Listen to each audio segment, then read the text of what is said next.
So I text Craig and I'm like, hey, I'm having Bree on the team call. Can you give me like write up an intro? Like she sent me her stats and stuff so I can intro her to the team. So Craig writes up this intro for me and he goes, spruce it up however you like. I didn't need to spruce it up. He put so much into this. So I'm going to introduce Bree here with a text message from Craig McManaman. So these are Craig's words and I'm going to deliver it as best as I can here, but it's so good.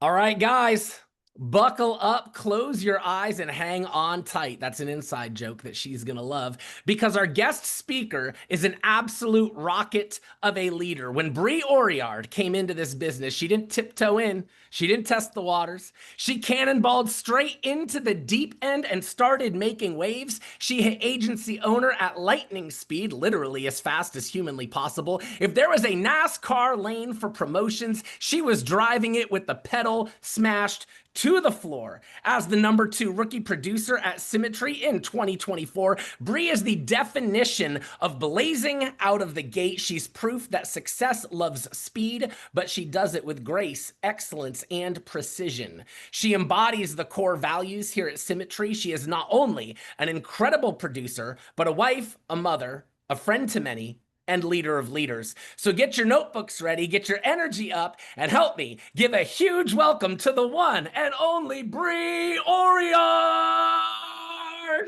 So good. Thank you, Jim, and thank you, Craig. That is like, I'm humbled by that introduction, so appreciate it so much. All right, you guys, I am going to start with a quote from the book Green Lights by Matthew McConaughey. I'm just starting to read this and absolutely love it. If you haven't picked it up, do it now. So he says, made for the moment. We are all made for every moment we encounter. Whether the moment makes us or we make the moment, whether we are helpless in it or on top of it, the predator or the prey, we are made for that moment. So put a me in the chat if you've ever felt like no matter how hard you work, no matter how many hours you put in, or dials you make, or appointments you run, or interviews you sit, or new hires you bring on, you just can't break through. You keep missing that promotion, or you're still not profitable. Almost like there's this invisible ceiling pressing down on your potential, like you've had this lid, you've hit this lid. Um, this is the ceiling that we create, and ceilings are man made from the roofs over your head to the one in your mind. And I'm going to talk about that today. John Maxwell, we all know this, but John Maxwell calls this the law of the lid. And it simply means that your business, your income, your leadership will never rise higher than the lid that you've placed on yourself. And I've been thinking about this and reflecting on this a lot lately. The good news is that ceiling isn't real. It's self-imposed, and when you raise your lid, everything else raises with it. So I want to be open and talk about some of the lids that I have placed over my own head, over my growth in this business. So first of all, the one of the heaviest lids that I carry is imposter syndrome. Put a yep in the chat if you've ever dealt with imposter syndrome here. All right. Yep. Seeing the chat blow up. So for those of you who don't know me, I mean, obviously Jim just introduced me and my story, but Craig had mentioned, I came here over a year and a half ago with zero background in sales, knowing nothing at all about life insurance, sales in general. I was a fourth grade teacher. But I was fortunate enough to really see the vision here quite quickly, and I made the decision to just jump in feet first and give this thing my all. By my 4th month in the business, I had become a national top producer. I hit agency owner by the end of month 7. Money was flowing into my bank account. I never missed a promotion through 105% contract. I was running, I was sprinting, right?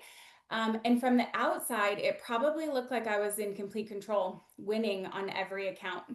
But if you go behind the scenes on the inside, that those feelings of, I don't deserve this, I'm such an imposter, this can't be real. At some point, it's all going to come crashing down. Put a me in the chat if you can relate to those inner thoughts. So imagine this with me. You're waiting for a client to show up in your Zoom room or answer your phone call, and you're prepared. You've studied the products, you know the scripts, you're ready to serve. But then there's that little teeny tiny bit of doubt that creeps in to your thoughts. And instead of focusing on the family that you are protecting in front of you, that little voice whispers, "Who do you think you are? Why would they listen to you? You don't belong here." And suddenly you're taken out of that moment. You're not in your body, you're not in the present moment anymore. You're outside of yourself, watching like a third person critic, analyzing every word and every gesture, and you tighten up and you get self conscious and you stumble. And what have you done? You've let this moment become bigger than you are, and you've proven to yourself that you don't deserve it. That's imposter syndrome. And here's the truth. Hear me really clearly. Top producers, 130s, everybody feels this at some point. I felt this on Sunday. But it's not evidence that you don't belong here. It's evidence that you're growing. And the only people who never feel imposter syndrome are the ones who have stopped stretching. So when you feel imposter syndrome creep in, congratulate yourself, because that means that you're stepping into a bigger version of yourself. Okay, the next lid that I have very meticulously built over myself is the fear of rejection. Put a yes in the chat if you can relate to this, the fear of rejection. All right. So let's be honest, some people, myself included, get into this business and they treat the phone like it's a rattlesnake. We stare at it and we circle it, and when we finally pick it up, we're bracing for a bite in the form of a no. And why does it sting so badly? Because we take rejection personally. We think that that client is rejecting us instead of realizing that they're just saying no to an offer in the moment. And the perfectionist in me can really, really struggle with this one. I didn't want to ever hear no. I wanted to be perfect. I wanted to have perfect metrics and a perfect close ratio and perfectly make every single promotion, perfect everything. Put a yes in the chat if this is you and you've experienced this before. But here's the truth. Rejection isn't proof that you're unqualified or not good enough or not worthy. It's just data. It's just feedback. And every no moves you closer to a yes. Think about baseball. We were at a Mariners game just a week ago, and I was talking to my husband about batting average and what's a good batting average. Well, a player who has a batting average of 300 is a superstar, right? But in other words, they hit the ball 3 out of 10 times, which means 7 out of 10 times they strike out or they fail. So it's the same truth here. If you're not hearing no, you are not swinging enough. Here's the shift. When you focus on yourself, like I was doing, rejection feels crushing. And I still can't find, I still find myself in this trap. I still need to work myself out of this. But when you are instead focusing on serving the family in front of you, or serving your agents, or serving your team, rejection then just becomes like a speed bump instead of a brick wall. And you welcome it. It's no longer seen as rejection. It's not a misstep, but instead it's just one step closer in the right direction of success. Okay, the next limiting belief, or the next lid, that I have found that I placed over myself is limiting beliefs. And a limiting belief is just a lie that you've told yourself so many times that it feels like the truth. Like, I'm not a leader, or I'm not a closer, or I'm not good in this business, or people in my warm market do not need this opportunity, and I am still working on that one. I don't deserve to make 6 figures or 7 figures, whatever the case may be. But here's the challenge. Once we decide that something is true, we start then collecting evidence for it. We miss a close and we say, see, I knew I wasn't good at this. We become our own prosecutor, building a case against ourselves. Just like the flea story, I think it was maybe Omar Diaz. I'm sorry if it was one of you all, but I think it was Omar Diaz told this story on the national call. And you've probably heard this before, but scientists had put fleas into a jar and they'd sealed it with a lid, and the fleas were jumping, but they kept hitting the lid. And after a while, they adjusted their jump height so that they wouldn't hit the lid again. They wouldn't hit the top. And then scientists removed that lid. And then guess what? The fleas never jumped higher. They stayed stuck in that jar at that new limit, even though the lid was gone. And that's how limiting beliefs work. We fail once or twice or 20 times, or someone tells us that we can't do it, or that we're silly for this, thinking that we can make it in this opportunity, and we lower our own ceiling. Even when nothing is holding us back anymore, we never jump higher. And I've been doing this with my own business. So back up a little bit. When I was a classroom teacher, the most money that I had ever made in a year was about $45,000. That was my lid. And I came here, and you heard I got off to a quick start, and I made more than $45,000 in my first year. But here is where ceilings can get really interesting and a bit sneaky. So for about the past year, my agency, and I don't even really want to say this out loud, because now that I've realized my ceiling, I don't want to speak it into existence anymore. But here it is. So for about the past year, my agency has been stuck at around 45,000 net placed, 45,000 net placed, 45,000 net placed. There is that number, 45. And that's my lid, what I believe that I deserve. So raise your hand if you've been stuck, or maybe you're stuck right now. Maybe you are only booking 8 appointments per week instead of 15. Or maybe you're stuck at a commission level or a level of leadership. And what is the limiting belief that you have crafted that's creating your ceiling? And until we realize that we're not the flea and the lid that we've placed on our business, we can simply remove the moment that we stop believing the lie. So let's go, come with me, put a let's go in the chat if you're ready to stop believing in those lies with me. I'm on this journey right alongside you.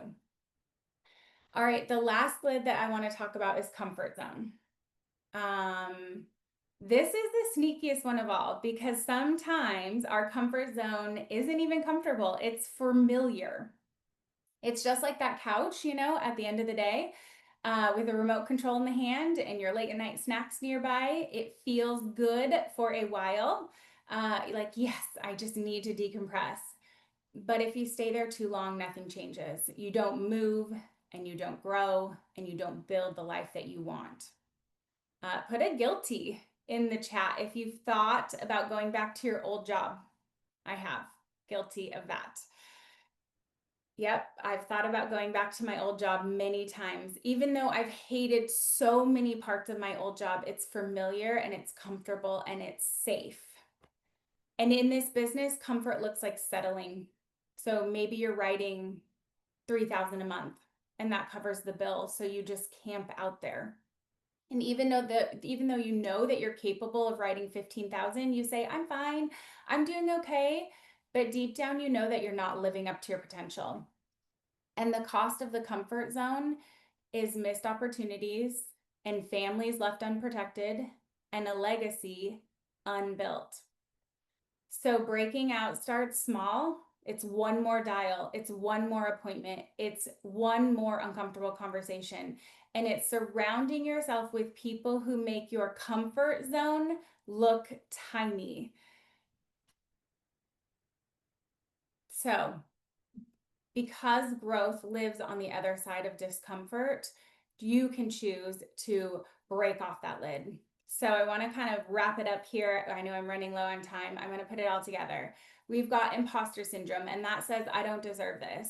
We have a fear of rejection, and that says they don't want me. We have limiting beliefs that say that I can't. We have a comfort zone that says, this is good enough. But each one is a lid, it's a ceiling, and each one is self-imposed.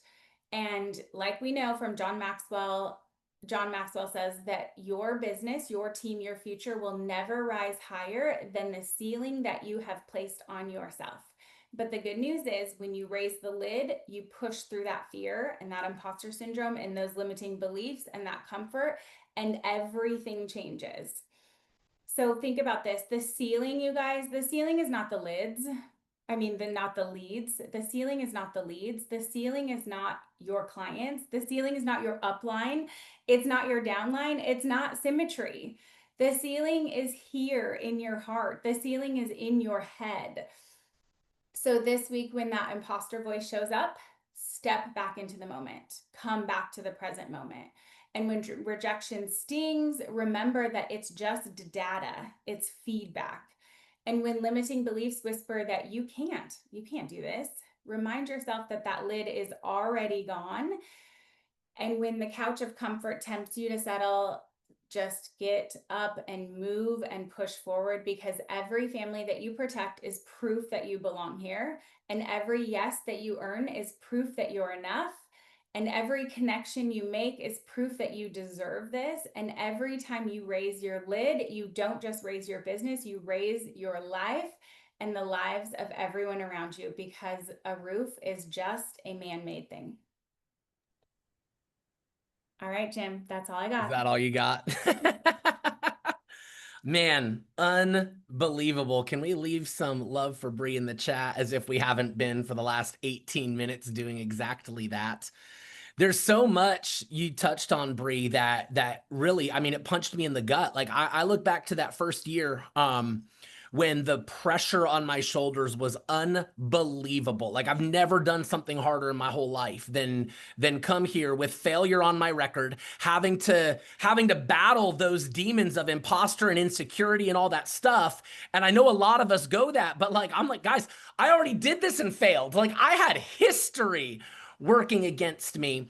And I look at that first year, and if someone had knocked on my door and offered me a salary of 150 grand, I would have walked immediately. Good thing my resume sucked and nobody was going to offer me that. But had that been on the table for me, I'd have walked away.